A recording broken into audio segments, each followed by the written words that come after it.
I am blind. I'm blind. I cannot see. Now, yes, thank God I can see this book. I can see you both. I can see you. I can see the chairs. I can see the cameras that are videoing my image to you around the world right now. But I'm blind. What has happened in our world in the last few months and particularly few days has caused me to go blind. Because of the necessity of physical distance, I can't see you, my community, my friends, my family, whom I love. I can't see your faces. I can't see if you're smiling or if you're frowning. I can't see the worry in your eyes.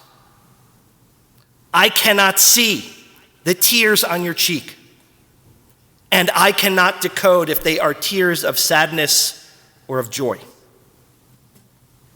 I have become blind. And in my blindness, I cannot tell if you are cold, if you are tired, if you are hungry, if you are hopeful, if you are worried, and I cannot tell if you are in pain. And part of my blindness is from the darkness of this moment in time. All of these separate moments coming together right now in our world and in our society. Never in my wildest dreams did I imagine that our country, at this advanced time of technology, at this advanced time of evolution, at all that we've learned and grown with, that we would be living through this multi-pronged challenge, and it would be of this magnitude. That we would be dealing with a pandemic that has been lasting for almost a year. That we will be engaged now in a serious battle, dealing with racial tensions in our country that we could say is unparalleled, and perhaps it is, but we've done it at least twice before, once during the Civil War and once during the tumultuous 60s, and it's on par with those moments. We are in the midst of one of the thickest and most heated political divides that I can remember in almost half a century on this world. It feels like all of these different components coming together is bringing us to a brink of a civil war again. We could argue that these are modern plagues. These are things that our society has to deal with that are no different than the blood and the frogs and the vermin that the Egyptians had to deal with in their time. But there is something interesting about the plagues. I don't know if you knew this. When God gives the 10 Commandments, which comes after the plagues, 10 Commandments, 10 plagues, the commandments are all equal in weight. It is not considered that lying is less important than keeping Shabbat because of where it is on the order of 10. In fact, all 613 commandments have the same weight because they are biblical in nature. So number 1 and number 7 and number 2 and number 6 and number 8 all matter the same. But it isn't so with the plagues. We're told with the plagues that they got progressively worse. That each plague was bad, but the first plague wasn't as bad as the second plague, which wasn't as bad as the third plague, which wasn't as bad as the fourth plague. And the ultimate plague, the worst, was the one that finally got Pharaoh to cave, the death of the firstborn, Makat Bechorot. But I bet if you went in your head and replayed the song from Passover, and I were to ask you, what is the penultimate plague, the 9th plague? Anyone here know what it is? Choshech, darkness. Darkness was the 9th of the 10th plague and the penultimate, the almost worst. The worst is the death of the firstborn, but darkness is considered to be the worst before that. Well, between you and me, darkness doesn't seem so bad. Half my day is darkness. I was in Alaska once. I know a lot about darkness. We can survive through darkness. We have flashlights. We have lights. What's darkness? Big deal. What kind of darkness should scare us? But Rashi, Rabbi Shlomo Yitzchaki from France, explains to us in interpreting the Torah that the darkness that is in the plague that we learn about in the Torah is not a darkness that you and I know. What Rashi says is painful and poetic. He said it was so dark that you could touch the darkness. You could feel the darkness. How powerful. In some ways, that darkness is what has come over me and created that sense of blindness that I feel in this moment. There's another reason why Rashi and others seem to focus and spend an inordinate amount of time among all the plagues on choshech, on darkness, on this penultimate that seems like it's nothing but really was so intense.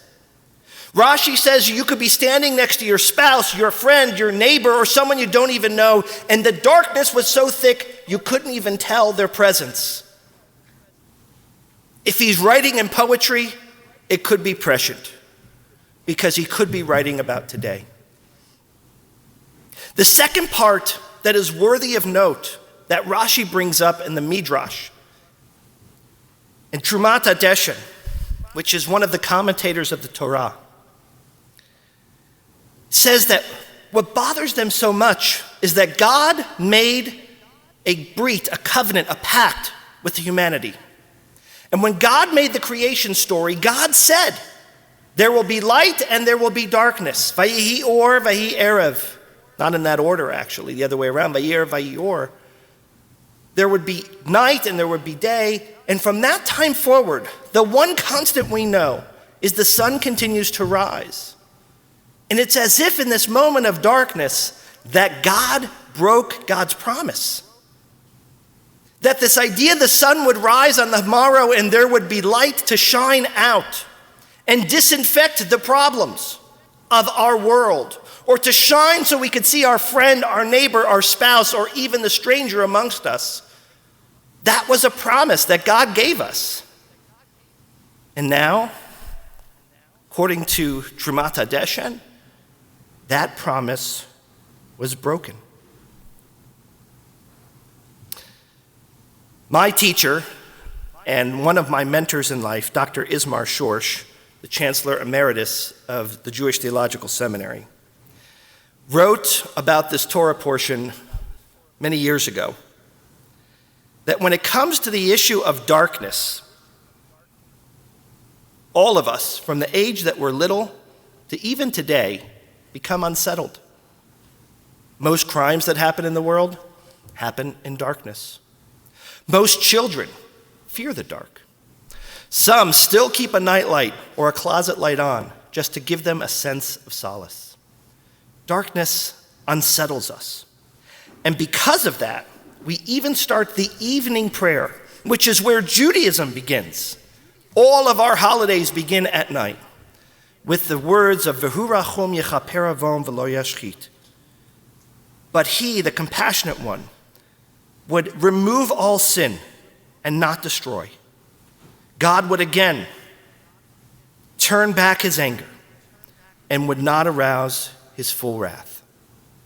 Meaning that at the time when we feel most scared and most vulnerable, when the night sets in, we proclaim to God, V'hu rachum yechaper avon, before we say the Baruch Hu, knowing that God will protect us, will stand with us, will support us. What's interesting is that the Egyptians had a name, a reference to this darkness by day. They said that whenever God wasn't present, that it was darkness by day. That the absence of divinity was darkness by day. That in moments when we don't feel God's presence, that is what darkness feels like. A moment to be afraid. A moment of not seeing the other. A moment of not knowing where our faith stands. Even our Midrash explains that Adam, the first human being, was overcome with fear at his first nightfall. That when the sun set and it became dark, that night came. And the Midrash tells us that Adam took 2 rocks and caused fire, which gave him a sense of hope. And we even know today, when making Havdalah at the end of this Shabbat, that we look for 3 stars. We look for 3 pieces of light. And then we light our own light to remind us of faith and hope in the sense of darkness. That's where our week begins. Not when it becomes dark, but when we can kindle light in the midst of that darkness. I spoke a few minutes ago about the sanctity of this weekend. And for me, it is indeed a sacred and sanctified time. In modern history, I have never taken my kids to Washington, D.C. without visiting Martin Luther King Jr.'s monument and memorial. They've been there multiple times. But just like reading the Torah, we see something new or read a different phrase or quote that captures us through a different light. It is a sacred and it is a holy place to me because of the way in which he lived and the purpose in which he died. I am reminded that on the 2nd anniversary of the Supreme Court's decision in Brown versus the Board of Education, that Martin Luther King Jr. preached about the story that we read in the Parsha today, about the story of the Egyptians and the Israelites, about one who represented good and one who represented evil, and how God, the light, regularly found himself on the side of goodness. Martin Luther King Jr. continued to explain that in life we will face challenges. We will have opposition, and there will be moments that will be clear and moments that will be more ambiguous, but moments where we choose goodness versus evil, right versus wrong. And what King preached on that 2nd anniversary of Board versus Education, the Board of Education versus Brown, what King preached was that God finds himself on the side of good. And that if we want to be in the light, we should find ourselves on the side of God as well.